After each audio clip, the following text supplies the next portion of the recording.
Hace unos momentos ya le platicaba sobre esta pues baja de muertes que ha tenido México y en general el mundo por pues la reducción de contagios por COVID-19, ya las vacunas que han ido avanzando, las dosis de refuerzo, etcétera.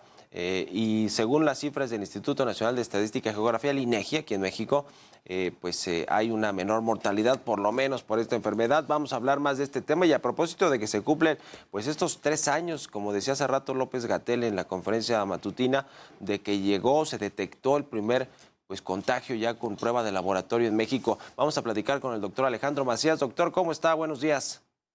Hola, Mario, buenos días. Gusto estar con su auditorio. Igualmente, pues, a ver, una reflexión rápida a propósito de que se cumplieron ya estos 3 años de que se detectó con prueba de laboratorio el primer contagio de COVID-19. ¿Qué nos dice? A 3 años esto ha ido en cámara lenta, pero nos ha costado muy caro. Hemos pagado Sí. una factura muy alta, eh, puesto que no teníamos un sistema de salud competente para responder en situaciones como esa. Ujú. Ha sido complicado y las muertes, ya veíamos este indicador del INEGI o esta estadística que tiene el INEGI, se han reducido considerablemente los números de fallecimientos, pero pues las cifras, sin embargo, de subregistros de muertes por COVID-19 que finalmente se registraron como otro tipo de muerte y la mortalidad, el exceso de mortalidad, pues eso no dejó de ser muy preocupante y incluso hasta todavía el año pasado, ¿no? Sí, de hecho, no es sorpresa lo que nos pasó. Teníamos un sistema de salud quebrado, hospitales mal abastecidos, unas terapias intensivas prácticamente inexistentes, personal sin capacitación en muchas áreas para la ventilación mecánica, pobres capacidades de diagnóstico también. Entonces, la mortalidad que ha tenido México es muy, muy alta. México es uno de los países que en relación con el tamaño de su población ha pagado una factura más cara. Y lo que nos debe quedar claro es que tenemos que aprender las lecciones, porque pandemias va a volver a haber. Esta pandemia está de alguna manera aterrizando ya en México. Vamos a seguir viendo casos, sigue activa, no se ha acabado, Sí. pero está aterrizando. Tenemos la ventaja de que tenemos ya mucha inmunidad. Pero a pesar de que tenemos mucha inmunidad, no seguimos preparados para la siguiente pandemia. Ahora mismo tenemos la amenaza de la influenza aviar y la verdad es que si llegara a entrar la influenza aviar, por desgracia, nos iba a tratar igual o peor que esta pandemia, porque de hecho esta pandemia fue relativamente menor, ¿eh? Ujú. Ahora, justo ese tema quería preguntarle porque lo mencionamos hace rato en el programa. Ya no es una pandemia como tal, incluso lo ha dicho la Organización Mundial de la Salud, pero se quedará como endemia o estacional, como el caso de la influenza, que cada que viene el invierno aumentan los casos. Vamos a tener que convivir, supongo, con el COVID-19 para mucho tiempo, para siempre, no lo sé. ¿En qué estamos en términos de cómo se utilizan los conceptos pandemia, endemia, y si va a ser estacional como la influenza, esto del COVID? No, de hecho seguimos en pandemia.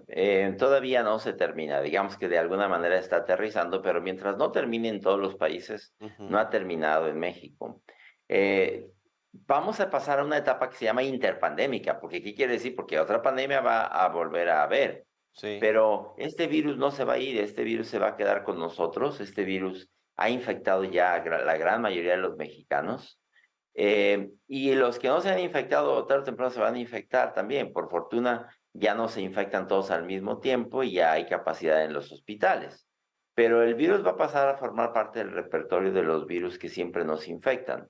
Entonces, lo que nos queda es afinar nuestro sistema de salud porque seguramente, no solo para esta pandemia, sino para pandemias futuras, vamos a tener que responder mejor. Ujú. Con respecto a otros virus, bueno, incluido este tema de la influenza y de los que surgieron también hace no mucho tiempo, esta viruela del mono y algunos otros, que de esos, digamos, se lograron más o menos controlar.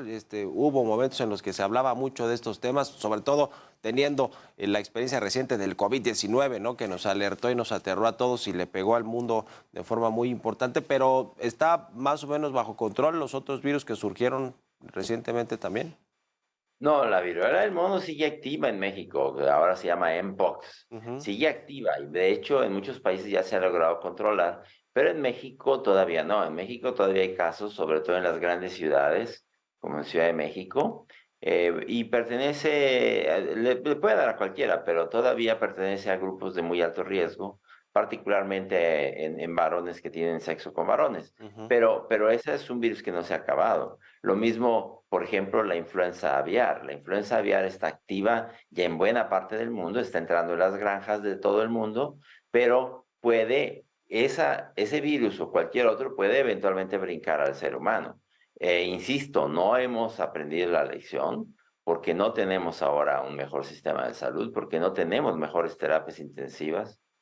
Una cosa que se ha hecho bien en México es ya la producción de vacunas, porque México había abandonado la producción de vacunas, Sí. pero ahora México ya tiene buena capacidad de producción de vacuna de influenza, ya tiene buena capacidad de producción de vacuna, por ejemplo, la de AstraZeneca, la vacuna Patria que va bien. Ujú. México va a tener mejores capacidades de vacunas en la siguiente pandemia, pero por lo demás nos falta muchísimo.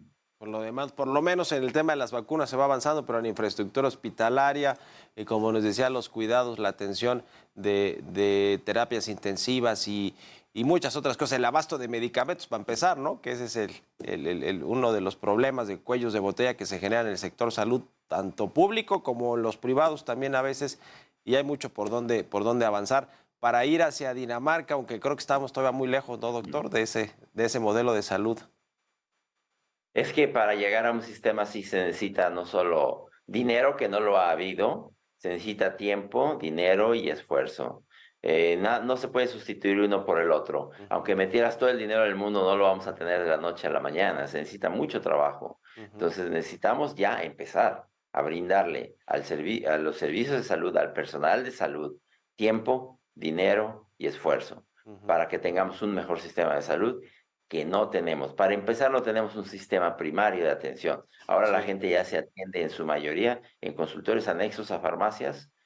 El gobierno abdicó a su obligación de brindar un servicio primario de atención. La gente se ha ido a atender ya a los consultorios anexos a farmacias, donde se le ha sobremedicado, se descuidó la oxigenación, en fin, Sí, hay sí, sí. muchísimo que hacer y tenemos que reconocer. Lo primero es reconocer que hay un problema para poderlo solucionar, porque si seguimos empecinados en no reconocer el problema, nunca lo vamos a resolver. Pues ahí está el tema. Le agradezco como siempre que nos haya tomado esta llamada, esta entrevista, doctor Alejandro Macías. Muchas gracias y buenos días. Buenos días, cuídense. Hasta luego, que esté muy bien. Son las 8:33, vamos a hacer una pausa.